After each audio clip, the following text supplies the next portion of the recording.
We do it for the next generation. We do it because somewhere along the way, someone dropped donuts on our doorstep when we were in the midst of a storm, and it got us through. And what a privilege it is, what an absolute honor to reach out to another soul and help them through. Amy Weatherly, co-author of the national bestseller, I'll Be There, But I'll Be Wearing Sweatpants. Introduction. Leslie Means. When I was a girl, my dad read bedtime stories to my sister and me. The books varied over the years, but one thing was constant. Dad never missed a night, at least not in my memory. When I was little, the stories were easy and often came from a little golden book my 3 older sisters had read before me. The pages were usually tattered or riddled with graffiti, a side effect of hand-me-down books. Eventually, Dad started reading longer, more complicated titles, and then my sister and I started reading to him. He fell asleep sometimes, which always made us laugh. One night, his poker buddies arrived early, before Dad had a chance to read to us. I don't know if they started without him or if they just waited patiently in our kitchen. Snacks probably helped the wait. But I do know it didn't bother my dad. He didn't rush the process, he didn't skip a page or cut our reading time short. He made it clear that his priorities were his girls. I'm not sure when we stopped our evening book reading routine. I'd imagine it was around junior high when I was too cool to associate with my parents. But I do know I'll never forget it.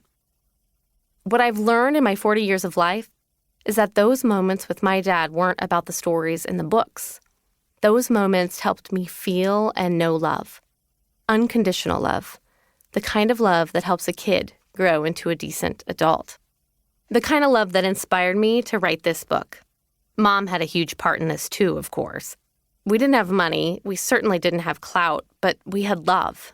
We knew love. And I know I'm giving that same love to my kids. At least I'm trying. And friend, I know you're trying too. When you're changing diapers and cutting chicken nuggets into 300 pieces and driving tweens and teens all over town, seriously, at some point we just become taxi drivers. It's hard to believe what you're doing is valuable. You might start listening to that lie that makes you wonder if you're worthy of this gig. The lie tells you you're doing it wrong. You're messing up your kids. You're just a normal girl doing normal things with no real accolades to your name. The lie makes you wonder if this is all there is. I know because I believe that lie too.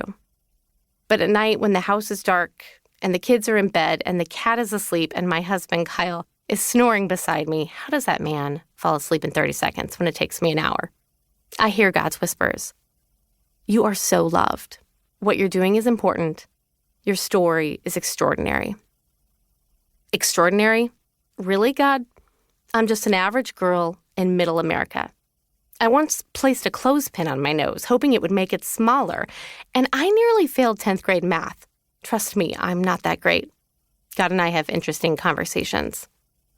But then I imagine him giving me a look, the look Mom and Dad gave me when they didn't like what I was doing, the same look I now give my kids, the you know better than that look. And somewhere along the way, I realize I'm supposed to let you know that you know better too, friend. It's why I started the website Her View from Home more than a decade ago. I had no money or business experience, but I had God's whispers and a fire in my soul. I knew the world needed a place where women could tell their extraordinary stories. Today, thousands of writers and millions of views later, Her View from Home is a community where women across the globe write about motherhood, marriage, relationships, grief, and faith with breathtaking vulnerability. Now those writers are sharing their stories with you in this collection of real, honest, heartfelt stories. I pray you'll find comfort, laughter, peace, friendship, love, faith, and community in these words and the stories flowing from these hearts. Maybe you'll even find your own story. And if you do, when you do, I hope you know this gig you've been called to has always been worthy, valuable, and important. Not because you earned a fancy degree or won an award, not because of the size of your bank account or the size of your jeans or nose, but because you love your kids and you love your family and you are loved by God. So God made a mother, and he made you extraordinary. Part 1. So God made a mother tender. He needed someone with a heart tender enough to rock babies in the still small hours of the night.